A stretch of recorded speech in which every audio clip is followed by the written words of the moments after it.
င်္ဂလာပါကျွန်တော်ဒီဆိုင်ကျွန်တော်နေပြီးတော့ပြန်လည်ကြိုဆိုလိုက်ပါတယ်ဒီဗီဒီယိုသင်ခန်းစာလေးကတော့ကျွန်တော် Adobe Premiere မှာဒီ Remake 2ပေါ့နော်ကျွန်တော်ဘယ်လိုသုံးပြရမလဲဘယ်လိုသုံးဝေးလဲဆိုတော့ကျွန်တော်အနေနဲ့ပြောပြပေးတော့မှာဖြစ်ပါတယ်ဟုတ်ကဲ့ဒါဆိုရင်ကျွန်တော်တို့ကြည့်အောင်ပထမဆုံးကျွန်တော် Adobe Premiere ကိုဝင်လိုက်မယ်ပြီးပြီးဆိုတော့ကျွန်တော်တို့ဒီ Remake 2ကိုကျွန်တော်တို့ဘယ်မှာယူရမလဲဆိုရင်တော့ကျွန်တော်ဒီပုံမှန်မှာရှိတဲ့ပေါ့နော် Rebat Edit 2ဆိုတဲ့အထဲမှာကျွန်တော်တို့ကစက္ကန့်ကြာလေးဖိလိုက်ပါ mouse လေးနဲ့စက္ကန့်ကြာလေးဖိပြီးတာနဲ့ကျွန်တော်ဒီထဲမှာ Remake 2ဆိုပြီးတော့ပေါ်လာဖြစ်ပါတယ်သူတင်ဂီတာလေးနဲ့ပေါ့နော်အဲ့ဆိုကျွန်တော်အဲ့ဒါလေးကိုနှိပ်လိုက်မယ်ဒါဆိုကျွန်တော်ရဲ့ mouse ကောင်းကတချင်းပုံစံလေးနဲ့ဖြစ်သွားတယ်ပေါ့နော်အဲ့ဆိုကျွန်တော်ကဘယ်မှာသုံးဝင်မယ်ဆိုတော့ဒီတချင်းရဲ့ပုံမှာပဲသုံးဝင်မှာဖြစ်တယ်ပေါ့နော်ဒီတချင်းမှာကျွန်တော်တို့ကဒီအနောက်မှာပဲသုံးဝင်မှာဖြစ်ပါတယ်ဒီအလဲမှာသွားနှိပ်လို့မရဘူးเนาะအရှင်းနဲ့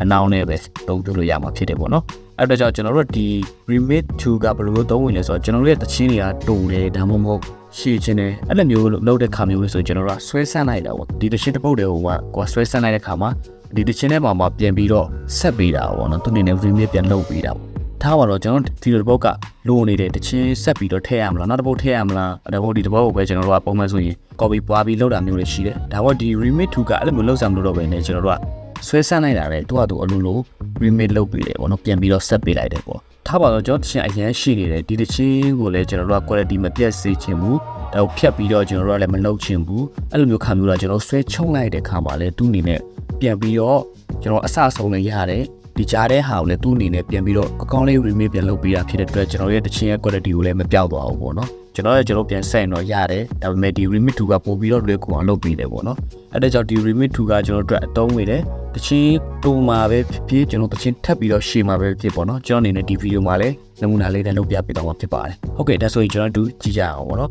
ဒီတချင်းကိုကျွန်တော်တို့ကပြန်ပြီးတော့ဒီမိနစ်တိုင်းထပ်ပြီးတော့ရှေ့ချင်တယ်ဆိုရင်ကျွန်တော်တို့ကဘယ်မှာသွားရမလဲဆိုတော့ဒီနေရာမှာပေါ့နော်အနောက်လေးမှာကျွန်တော်တို့ကဆွဲလိုက်မယ်ပေါ့ဆွဲဆန့်လိုက်မယ်ရှိညာဘက်ကျွန်တော်ဖိပြီးတော့ဆွဲလိုက်မယ်ဆွဲပြီးရတယ်ကျွန်တော်နော်လွတ်လိုက်မယ်ဒါဆိုတချင်းကထပ်ပြီးတော့ရှိလာမယ်ဒါပေမဲ့ဒီကြားထဲမှာ remake လုပ်တဲ့ဟာကို तू ကပိုင်းဖြတ်ပြီးတော့သူစီစဉ်သွားလိမ့်မယ်တချင်းရဲ့ beat ကိုသူ့အနေနဲ့မသိတာတော့အောင်ကျွန်တော်တို့ကသူကပြန်ပြီးတော့ remake လုပ်ပြီးမှဖြစ်တယ်ပေါ့နော်အဲ့ဆိုကျွန်တော်လွတ်လိုက်မယ်လွတ်လိုက်တဲ့ခါမှာဒီနေရာမှာပေါ့နော်သူက analyze လုပ်နေတယ်လုပ်ပြီးဆိုတော့ဒီလိုဖြစ်သွားမယ်ဒီနေရာမှာတွေးရမယ်နော်သူအနေနဲ့ဒါ remake လုပ်လိုက်တဲ့ဟာတွေကိုသူကဘယ်ပိုင်းရတယ်ဘယ်လိုပိုင်းသူပြန်ပြီးတော့ဆက်ပြီးထားတာပေါ့နော်ဒါ quality လည်းမကြဘူးနှိမ့်လိုက်ရင်လည်းကျွန်တော်တို့ကတပုတ်စမဟုတ်ပဲねဒီတပုတ်ထဲမှာပဲဘယ်လိုလဲအောင်ပေါ့နော်သူ remake လုပ်ပေးတာဖြစ်တယ်ပေါ့နော်အဲ့ဆိုကျွန်တော်ဒီ set ထားပေးတဲ့နေရာတွေကျွန်တော်နားထောင်ကြည့်ပါပေါ့နော်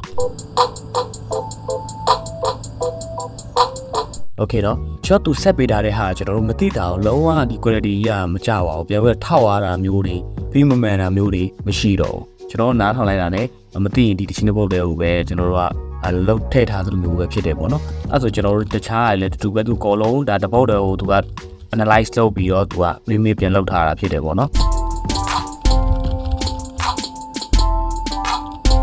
โอเคဒါကတော့သူတွက်ချက်ပြီးတော့လုတ်ပေးလိုက်တာပဲဖြစ်တယ်ပေါ့နော်ဒါကတော့တချင်းကတော့အရန်ရှည်သွားပြီ9မိနစ်ကျော်ရတယ်ပေါ့နော်ဒါကကျွန်တော်အရန်ဆွဲဆန့်လိုက်တဲ့ဟာမျိုးလေးဒါဆို quality လည်းမကျပါဘူးကျွန်တော်တို့ပိုင်းပြီးတော့ဖြတ်လို့ရတယ်ဒါပေမဲ့ထောက်တာမျိုးတွေရှိနေတယ်ပြီးမတည့်ဘူးဆိုရင်ပေါ့နော်ဒါဆိုရင်ကျွန်တော်တို့ကဒါကတော့ပြီးမြန်လာတာအကဲကျွန်တော်ပြီးတုတ်မယ်ဆိုရင်ဘယ်လိုမျိုးလုပ်ရမလဲဆိုတော့ဆက်ကြည့်ကြအောင်ပေါ့နော်ဒီတောင်ကိုကျွန်တော်တို့ဖြတ်မယ်ဆိုရင်ဘယ်လိုဖြတ်မယ်ဆိုပပူနေလုံးမယ်ဆိုတော့ control z ကိုတော့ကျွန်တော်လုပ်လို့ရတယ်လောက်ထားတာဒါမလို့ချင်းတော့ဖြတ်မယ်ဆိုရင် right click ပြီးရတဲ့ကျွန်တော်ဒီထဲမှာပေါ့နော် remake ဆိုတဲ့ဟာထဲမှာကျွန်တော်တို့ဘာယူရမလဲဆိုတော့ disable remake ကိုယူရမှာဖြစ်ပါတယ်အဲ့ဒါလေးကိုနှိပ်လိုက်ပါဒါဆိုပုံမှန်တိုင်းပြင်ဖြစ်သွားပြီဖြစ်ပါတယ်ပေါ့နော်ကျွန်တော်တို့ရဲ့ဗီဒီယိုကတူတယ်ပေါ့နော်အဲ့တော့ကြောင့်ဒီတချင်းရဲ့ quality ကိုလည်းမပြောက်ချင်ဘူးကျွန်တော်တို့ဒီအစနဲ့ဒီဆုံးပဲလိုချင်တာဖြစ်တဲ့အတွက်ကျွန်တော်တို့ကထားပါတော့10မိနစ်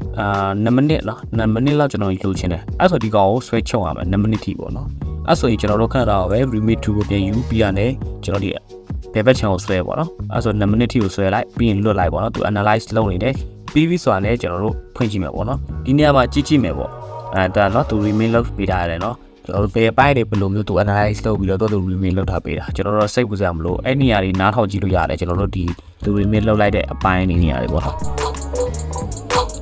လောကမသိတာအောင်နော်အဲကြောင့်ဒီ remake 2ရဲ့ video editor တွေအတွက်တကယ်အသုံးဝင်နေပေါ့နော်ကျွန်တော်တို့ပို့ပြီးတော့လဲကျွန်တော်တို့အတွက်အလုပ်လုပ်ရတာပုံမြန်စီတယ်ဟိုဒါကျွန်တော်တို့အနေနဲ့ဘိုင်းမဲ့ဖြတ်မဲ့ပြန်ပြီးတော့ကတ်တယ်ဆိုရင်အချိန်ပိုကြတယ်ပေါ့နော် version 3ပါလေကျွန်တော်တို့ဒီ remake 2ကိုသုံးပြရမှာဖြစ်ပါတယ်ပေါ့နော်ခုကတော့ကျွန်တော်သုံးနေတာတော့ version 2023ပေါ့နော်အဲဆိုရင်တော့ကျွန်တော်ပြန်ပြီးတော့နားထောင်ကြည့်မယ်ပေါ့ဒီအဆုံးလေးကို